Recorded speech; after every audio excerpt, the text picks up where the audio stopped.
Hey, it's Dave here, and in this video we're going to talk about the role of food in causing constipation and how you can make some potentially very simple changes to your diet that might help to get your bowels moving and alleviate the constipation.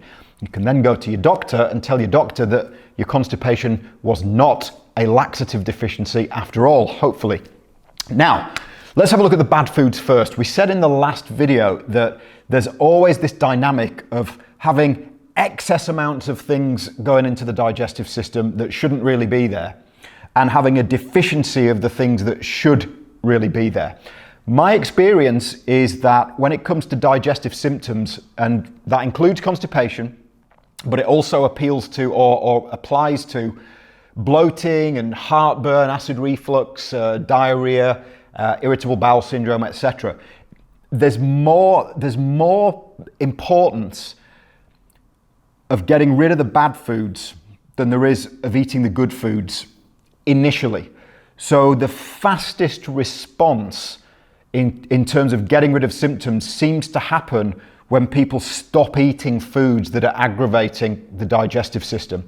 And then over time, eating more of the really good foods helps to solidify and cement the improvements and make sure that the symptoms don't come back again. So what are these bad foods? Well, first of all, just to preempt what we're about to say, everybody's a unique individual. You are a unique individual. Your next door neighbor is, your brother, your sister, your husband, your kids, everybody in your city, town, country, etc. We're all unique. We all have a different genetic makeup, and we all have a different set of lifestyle factors as well. So this is general. It may work really well for you, but it may not. If it doesn't, it just means there's another reason why your constipation is happening, and we're going to cover some of those other reasons in the next videos. But try avoiding gluten. All foods that include gluten in the ingredients list should be avoided.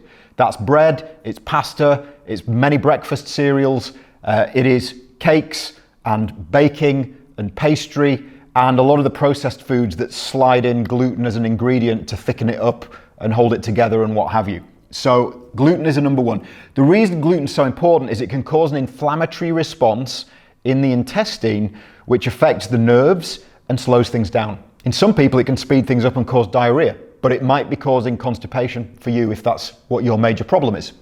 The next food is cow's milk. All cow's milk, just avoid it and see if that improves things, because that can be another major factor. Soy is another major factor in my experience. In fact, soy is probably the number one thing that affects my digestive system when it comes to foods. Nuts and seeds is a surprising one for many people. Nuts and seeds contain what we call lectins, which we're just going to discuss briefly down here. And lectins can be very irritating to the digestive tract and can also contribute to constipation as well. There are a lot of other foods that contain high levels of lectins, but nuts and seeds seem to be the ones that people do well on avoiding initially. Then finally, vegetable oils. Processed vegetable oils is what I'm talking about here. Margarine, vegetable shortening, but also all those bottles of oil that you see in the supermarket that have a golden color. Safflower oil, sunflower oil, soybean oil, walnut oil.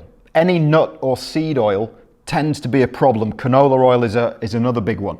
They're quite toxic to the digestive system. Don't have time to go into exactly why that is, but we have found that when people knock out these foods from the diet, a lot of the time the digestive symptoms improve. Now, the oxalates, lectins, and salicylates down here, they are components in foods that you would perceive to be healthy. So nuts, seeds, vegetables, fruits, legumes, beans, things like that. And you can't avoid everything at once, otherwise you don't have anything left to eat.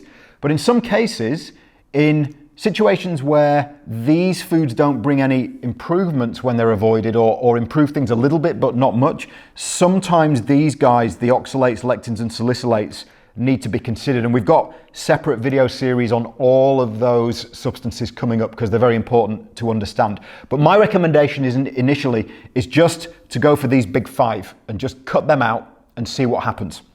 Now, As I said a few moments ago, it usually is more about what you avoid initially than what you eat when it comes to helping your symptoms. So if you cut these potential triggers out, you can carry on eating a lot of other foods, and you might find that you do pretty well without really paying that much attention to what you're eating. But the general guidelines have to be whole foods, unprocessed.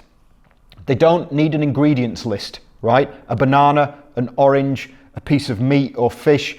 It doesn't need an ingredients list. You know what it is just by definition of looking at it, right? And so now and again, a little bit of processing where there's a few ingredients in there probably isn't going to be too damaging if you're avoiding all of these, but as whole and as unprocessed as you possibly can.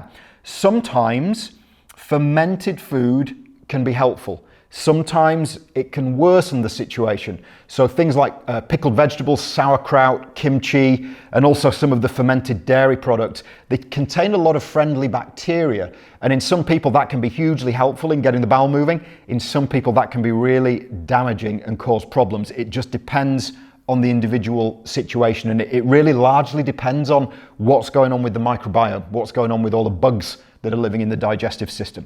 So whole and unprocessed foods are nutrient dense, and they typically contain reasonable amounts of soluble and insoluble fiber, and sometimes that can trigger really good bowel movements as well and get the constipation moving again.